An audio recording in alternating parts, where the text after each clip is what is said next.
Hey Ryan, welcome to the NTM Growth Marketing Podcast. I'm excited to be speaking with you today. Thank you, Andrew. I'm looking forward to it. So let's just start right off the bat. I love this sign right behind you. Core Matters. Tell us a little bit about what the business is, your role at the company. I'm the CEO and founder and creator of our CoreFit hiring system. It is our training and coaching program. So, unlike most people in the recruiting space, we aren't recruiters, we aren't a staffing agency. We are trainers and coaches to help companies implement our process so they can hire better people faster. Were you in HR or recruiting before this?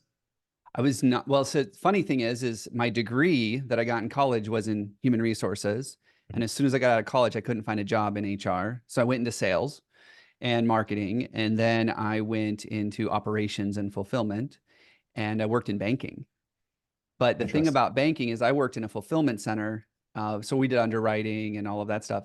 Our turnover was atrocious in banking. And this was early 2000s. I would interview 100 people a month.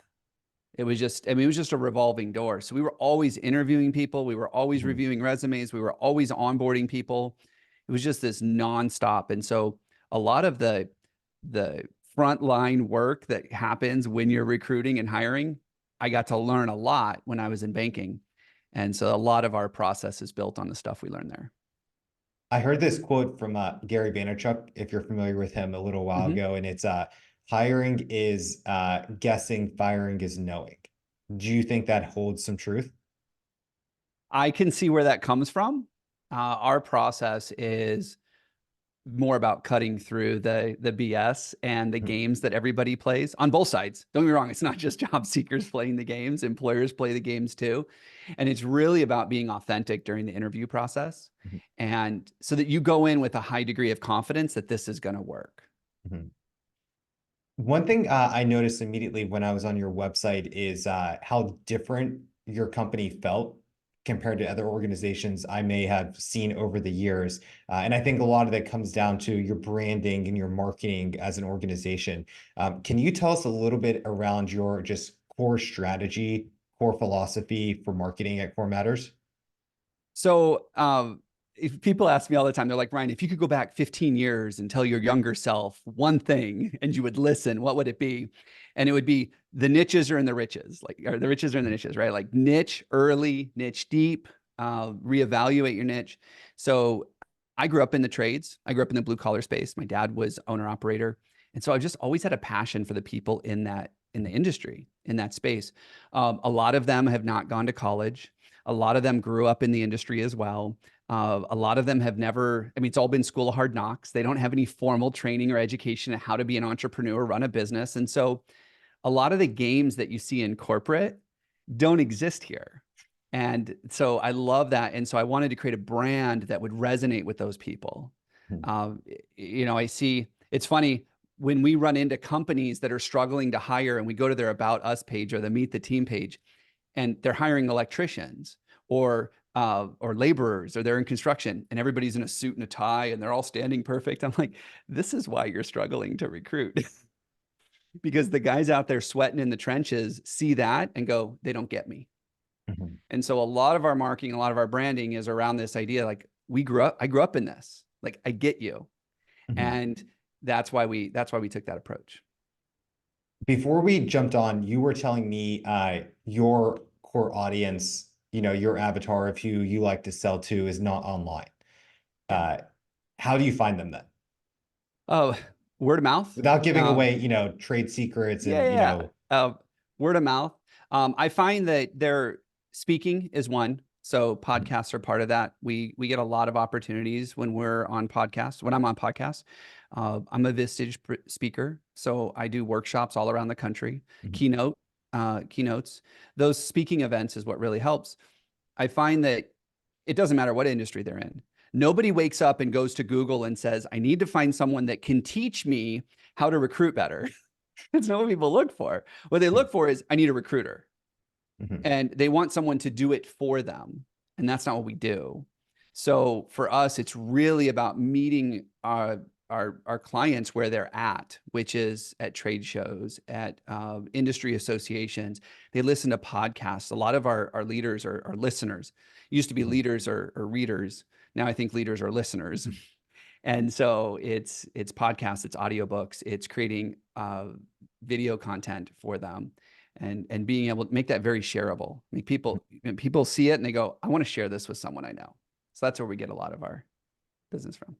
Can you share a little bit about your customer journey? Especially, when it's in person, you deliver that speech. You said it was at Vistage. Mm-hmm.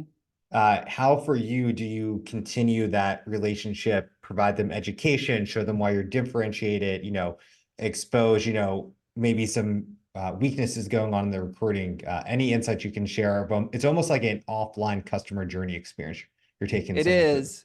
When I do my workshops, sometimes they're 3-4 hours long. They're long Mhm. workshops. So we really get to dive into the problems, the challenges that those leaders are dealing with. And when you're at the top of the organization, if you're the entrepreneur or you're the CEO of the organization, you feel the impact of not being able to hire people, Mhm. but you don't necessarily know the impact. Like you feel it, but you're not quite sure. Is revenue down because we don't have people? Or profits down because Mhm. we don't have people? You're not quite sure, but you feel the revenue down, or you feel the customer service issues, or you feel, does that make sense? Mhm. And so a lot of times in the workshops, what I like to do is walk them through a candidate journey. This is what your people are going through. This is what it's like when it's not a good fit. This is how people react when the issue is the hiring manager or lack of communication. And then what typically happens is a light bulb moment goes off and they're like, "Oh my gosh, that's us. I got someone on my team like that right now." And so by being able to help them get into that environment and to feel it is really helpful for me. And I would say that when I go do a Vistage talk or a keynote, it's not like everybody's standing up in the room going, I need this. Mhm. Even though everybody's struggling to recruit right now, everybody's struggling with hiring and people. What I find is there's only a small group of people that really latch on to our philosophy, Mhm. which is this is about the employee first. When we create an amazing employee experience, everything else is going to take care of itself because our Mhm. employees are responsible for taking care of the customers. They're responsible for making sure we have a solid brand and good reputation. So if we put our effort towards our employees first, and that's where we put our energy and our resources, we'll take care of everything else.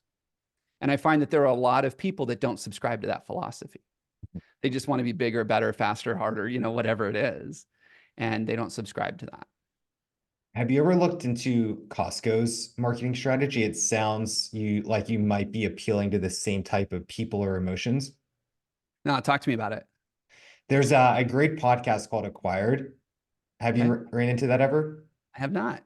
And it's all about how well they treat their employees. And Mm, they showed it was they were comparing Walmart to Costco and how much more money per employee Costco actually makes compared to Walmart. mm, Uh, and how Costco is known for, bulk orders, but their pricing is kept low and they only, I think, charge 15% uptick in margins. Um, and so just the way, I was listening to the podcast, how they treat their people, the longevity, upward mobility throughout it. Just was really fascinating of how I don't know if you'd call them blue collar workers, but people who might be more in the minimum wage bucket when they're starting off in Costco and making it a fantastic place to work with, benefits, raises, all those things. Yeah, the system that we've created works in all industries, but it's really where it really shines is in high volume positions, which are Mhm. typically going to be hourly positions. Mhm. They're going to be the front line, the ones that are talking to your customer, developing your Right. product or service. That's where our system really shines is for those groups. So retail, the people that are interacting with the customer that are on your front line, that is exactly what our system would be. My wife used to work at Costco, and so I know what you're Oh, talking nice. about. Okay. So and it's crazy. You walk in there and you see someone's badge and you're like, 1997. You've been here 30 years and you're still in customer service or you're still a cashier, and like that. It's insane Mhm. that they can have that kind of longevity. And it's not like they're doing anything phenomenal. It's not like you go in the back room and there's Right. PlayStations and nap pods and cereal bars and all these things that Silicon Valley tells us we need to do. They care. they're nice and they're helpful, and I don't Yeah. feel like I'm a pain in their butt by asking them, where this wine is or Yeah. whatever. Yeah. So they just love taking care of the customer. Let's dive into storytelling. And Yeah. you said part of your marketing is focused around how you're like that person. I don't think I could enter a similar space to, whenever a contractor comes to our home, I have no idea what they're talking about. I'm like, okay, let me call my dad. I think he'll know what to do here. I just wouldn't be able to tell a similar type of story. So can you tell a little bit more on why storytelling is so important, just in general and specifically for your business core matters? Well, it's no secret that storytelling is the oldest form of communication. I mean, people have Mhm. been telling stories since the beginning of time, and we remember stories because there's an emotional connection to it. If I just read words on a page or it's textbook or it's training, it's really hard to emotionally connect. And like it or not, human beings are emotional creatures. Like that's what drives us is our emotions. So if we can compel somebody with a story that they're connected to, we're going to win every time. And so in the work that we do, what we believe is that people don't leave jobs, they leave people. Mhm. Probably heard that before. And in that, people are looking to work for someone different. They're not looking for a different job. They're looking for a different team to be a part of. And there are so many organizations out there. We talk to them all the time that are just amazing. Like their culture is awesome, their leadership team, they invest in their people, they take care of them, they care about them, and they never get credit for it Mhm. because no one's ever said that's a story we should be telling. And one of the first things we do when we work with a client is we get in there and we say, you got to share this story with us. And it's usually a mess. There's some values up on a wall. There's some stories from somebody that doesn't work here anymore. It's all over the place.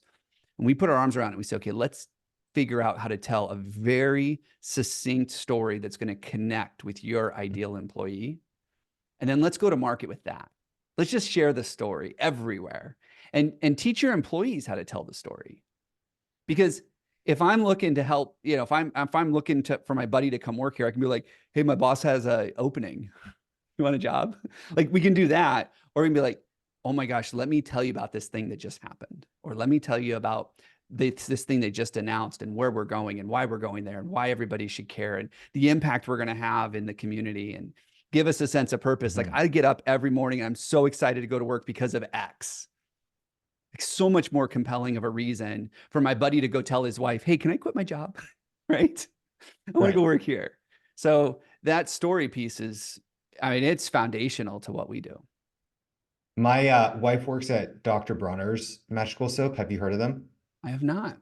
They're based in San Diego, and it's a combination of white collar and blue collar workforce, and they sell soap. So at the end of the day, it's not like she's working for like Taylor Swift, and Yeah. people jump out of their seat when she tells them I work at Dr. Bronner's for very similar reasons to that. I mean, it's weekly. People are like, "Oh, I've always wanted to work at Dr. Bronner's. Do you think you can pass my resume along?" And it's so much interwoven with the story and how they treat their people. Yeah. Makes sense. How do you measure success in your marketing campaigns?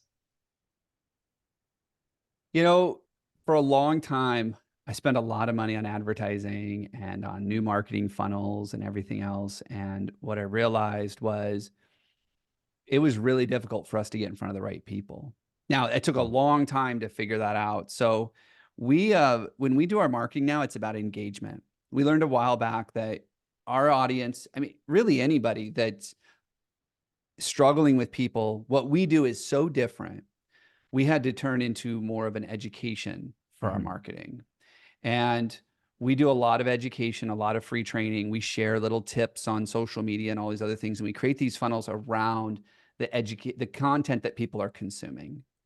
And so as things get a little bit more complex, as our content gets a little more detailed, people that get low, that's how we determine they're lower in the funnel. Because now it's not like they just want the surface stuff, the feel good stuff. They're like, I Right. want the how-to stuff. And so that's what we're always looking for is how engaged are people with our content? Are they consuming it or not? Mhm. How does your book play into your marketing campaign, your marketing funnel? Well, originally I wanted to write the book because I just wanted to get my story out, right? I Mhm. wanted the message out there. I wanted people to know that there's a different, better way to do recruiting and retention than the way they've always done it. And I wanted to impact a lot of people. There's a lot of people that went to start a business and then the business eventually owns them and they never get what they wanted. And I find that for, especially in service companies, it's usually because they don't have people they can trust. So I wanted to get the message out there. That was the original motivation for the book. And then as I'm doing, people are like, oh, you could leverage this. You could turn this into a marketing piece. This could be this and that. And so again, the book is really about educating people. We pulled back the kimono and we said, here's our process. Here's our 7 components, our 14 plus tools. Here's how to implement them. Here's how they work. Here's what to do when they break. We gave it all to them, realizing that a lot of what we do is mindset. Mm-hmm. And I didn't want to write another mindset book because there's tons of mindset books on people. There's not a lot of how-to books on people. Mm-hmm. And so that was a big shift for us. And so now in fact, I'll even make this offer available to your listeners. Anybody that wants can go to my website and get a free book. And we charge a little shipping handling fee, and I'll mail them a copy of the book. And it gives them an opportunity to consume this content. And yeah, I don't want to leave you hanging. Can you give, links, social media handles, any ways that we can find more info about the book? Yeah. So LinkedIn is the best place to get a hold of me or to learn about what we're doing. That's where we do most of our sharing because that's where a lot of our people consume our content. So you can look me up on LinkedIn, Ryan Englin or Core Matters. But if you go to corematters.com/free book, you go there, you put in your information. Like I said, it's a small shipping handling fee. I'll mail you a copy of the book. And you'll get additional content with it as well. We have 12 bonuses that come with it. So Awesome. You'll get a bunch of downloads, worksheets, templates, all of that stuff, because I really just want to help people with this. And I know that as they get started, sometimes they're going to need some help, and I hope they give me a call, help them through it. So the last question for today, Ryan, is what are you most looking forward to in marketing in 2024? We got really clear on where opportunities come our way. And we found that the podcast I'm really excited about. We rebranded it just a couple of weeks ago, actually. Titans of the Trades is my podcast. And for the first time in a long time, I'm really excited about the podcast. I'm excited about the new direction, the type of guests that we're going to have, the stories we're going to tell. And then beyond that, I'm really looking to get this book into the hands of a lot of people. And so we're learning how to market a book, which is a totally different thing than marketing services or anything else. But I'm really excited to learn that process and in that space. Awesome, Ryan. And one last time, ways to best follow up with you. My website is the easiest and best way, corematters.com. If you want the free book, it's /free book. And then you can look me up on LinkedIn. You can connect that way. Perfect, Ryan. Thank you so much for your time today. Thank you, Andrew.